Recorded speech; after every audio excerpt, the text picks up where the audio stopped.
Hi guys, welcome back. Today I wanted to do a little twist on all the tier ranking videos I've seen. At the end of the year, everyone does their tier ranking my favorites of the year. My second to last video was me ranking almost every book I read this year, except for maybe 4 at the end of the year because I really didn't read any the last 6 months. So instead, I thought it would be fun to combine 2 videos, the tier ranking video and also 25 books I want to read in 2025.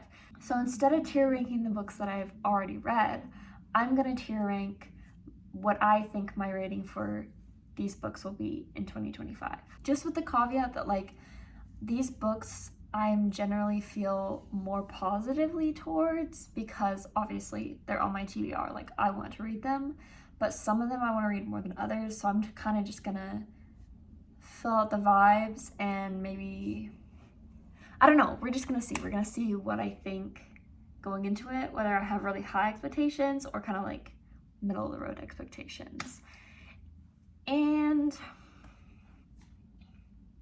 But in my list, if you're counting, you'll notice that I only have 20.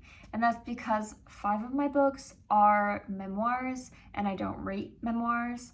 I just don't feel comfortable reading people's personal experiences, even though I'll talk honestly about my experience reading them, how they were written.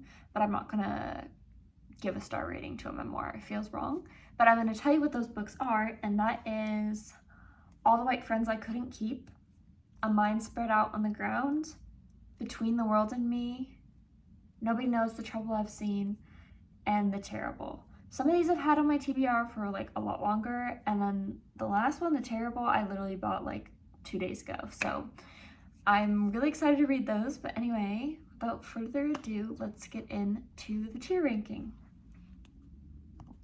Okay, if I'm looking down, it's because I have my computer here with the tier list. So let's start off with one I just bought, and that is Muse by Jonathan Galassi. I just bought this because my bookstore in my town is going out of business, and so everything's 50% off. So I was looking through all the books, and the back of this book, I feel like I wouldn't have paid full price with this book, but the back of this book referenced a juicy secret, and I was like, I need to know what this juicy secret is. But overall, I've never heard of this book. I don't know what the ratings are on Goodreads. I've never heard of the author, and so I'm hesitant on what to give it. I think that I'll probably end up giving it 3 stars. Once I know the secret, I feel like I'm not going to be very compelled to read it. So I think I'll put it there. I forgot to talk about my ranking system. So obviously we got all-time fave, which is going to be above 5 stars. Then we're going to have 5 stars, 4 stars, 3 stars, and then just a sad face because I feel like I wanted to put disappointing, but I just couldn't get it to fit. So those will be the disappointing tier, the ones that I think I might be disappointed by. So next we have The Only One Left by Riley Sager. I've been wanting to read this book for so long. I know everyone has read it, and I have a little bit of a feeling that it'll be overhyped, but I think because I've wanted to read it for so long, I'm going to read it really fast. And unfortunately, my only experience with Riley Sager has been really bad. But I don't think that this book has the elements I didn't like in, what is it called? House Across the Lake or something like that. But I think 4 stars feels right because I don't think it's gonna be my favorite thriller of all time. But again, with the Muse one, I just need to know the secret. I need to know what happens. So 4 stars feels right. Okay, I didn't put memoirs on here, but I did put a few nonfiction. So that is The Righteous Mind. I've also had this on my physical TBR for so long. I'm afraid I'm gonna be a little bit bored by it, but I do like the concepts. So I think 3 stars, but it might be more like a 3.5 because I really enjoy these concepts, but I just feel like reading it might be like kind of tedious. So that feels good. Oh, The Luminaries. The Luminaries is a thick book. It's like 900 pages. I actually bought it when I was visiting Chicago before I moved here, so that was like probably actually almost 2 years at this point. And it's thick, but I feel like it's gonna be 5 stars. I have read a little bit of it. It is really slow, but I don't mind a slow paced book as long as the story is interesting or like the descriptions are interesting, and it is very much like world immersive kind of book. Like you are given like in-depth descriptions of like what's happening and the characters to really set the scene, and I love books like that. And there is like a mystery element. There's a lot going on in this book actually, so I feel like it's gonna be 5 stars. I'm really excited to read that one, to get into it, but I know it's gonna like, I feel like it's a book I'm gonna need to take like a few weeks and like maybe just read that like a little bit at a time. Here is another nonfiction, Radical Acceptance. I put this on here. I haven't read a self-help book in like literally forever. I'm gonna say this one's hard because I know nothing about this book. I just read the title and I was like, that looks interesting, and I was interested in like reading a self-help book again because I haven't in a while, and so I'm like, maybe there's some wisdom in here. I don't know. I think I'm just gonna put 4 stars because I think I'll like the concepts, and it's not gonna be as dense as like The Righteous Mind, but it's kind of hard to put like nonfiction 5 stars unless it's like the greatest thing I've ever read or like a super, super interesting subject. And I'm afraid of the writing a little bit because sometimes self-help books can be like unhelpful even though they're supposed to be. Oh my gosh, A Little Life. I'm so scared, but I just know it's gonna be an all-time fave. Like I'm ready for the tears, I'm ready for the feelings, and I don't know how, but I just know it's gonna be a 5 stars. I mean, an all-time fave. 6-star all-time fave. I just have a feeling. I also have this feeling about this book. I just bought this book at the bookstore along with The Terrible and Muse. All the World Beside is about religion and being gay and queer, and I think that's a book for me. So yeah, I'm like super excited to read this. It's basically, from what I know, it's like a physician and a priest, a pastor, and it's set in like Puritan England, maybe a little bit later. It's set, no, not England. Is it England or America? No, New England. Let me just grab the book. I literally have it right in front of me. Okay, it's a priest and a physician. They fall in love in Puritan New England, and I think I'm gonna eat it up. Gay love story, religious trauma. Need I say more? Oh, Hellbent. Okay, I feel like I should put Hellbent and Ninth House here at the same time. Ninth House, 5 stars. Hellbent, I don't know why, but I just have a feeling it's not gonna be as good as Ninth House. I think it's because like the level, like I feel like sequels are held to a higher standard, especially if you loved the first book. So I'm gonna give it 4 stars, but I hope it's not.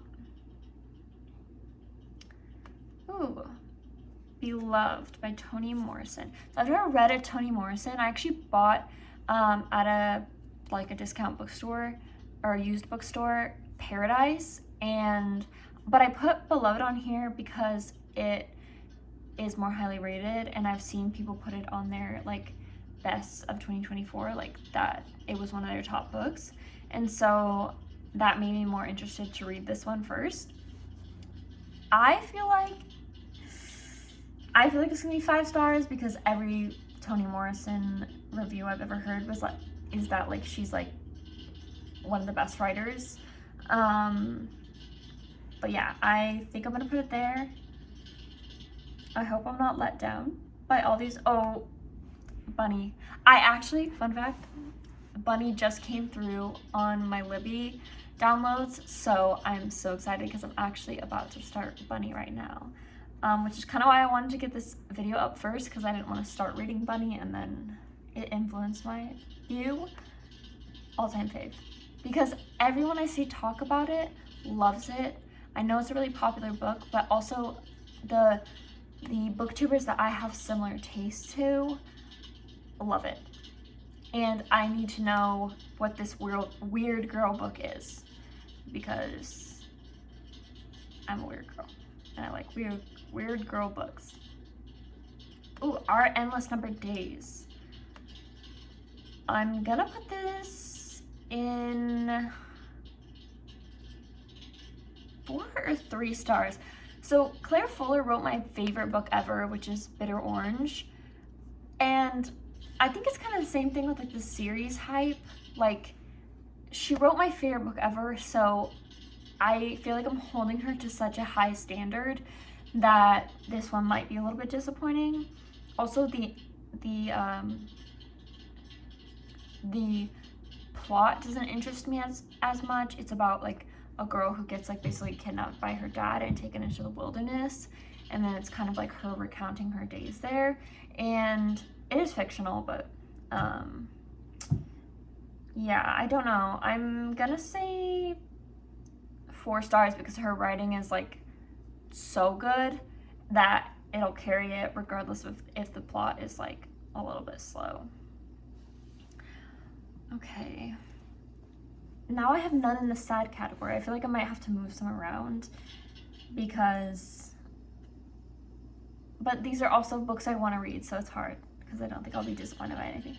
Babel, I'm putting between 5 stars and all-time fave because it's been on my TBR for so long, and it's been like my like most anticipated for like forever. But I'm unsure if